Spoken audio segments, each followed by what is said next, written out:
मैंने सुना है कि नॉन बिलीवर की बुक्स पढ़ के इंसान काफिर हो जाता है। Sister, you have a very good question.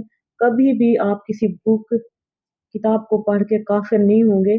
फिक्र ना करें। आपके जो माँ बाप हैं, आपका इतना अकीदा, इतना पैमाना आपके ईमान के अंदर, जीन्स के अंदर ट्रांसफर करके इंशाल्लाह अल्लाह के आप बंदे उठाए जाएंगे। आप इस चीज की फिक्र नहीं करना। Never be afraid of the read the books।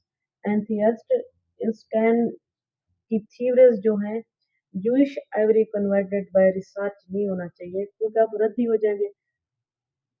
Instant वो यहूदी था ही नहीं, वो सेमिस्ट बन जाएगा, वो अक्लमंद हो जाएगा, उसके पीछे वो यहूदी नहीं होगा।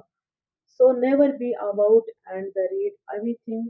आप हर किस्म की किताबें पढ़ें, इंशाल्लाह आपको फायदा होगा। हो सकता है कि आपको उस कंटेंट्स में से कोई ऐसी चीज मिल जाए जो आपके आने वाली जिंदगी और आने वाले लोगों को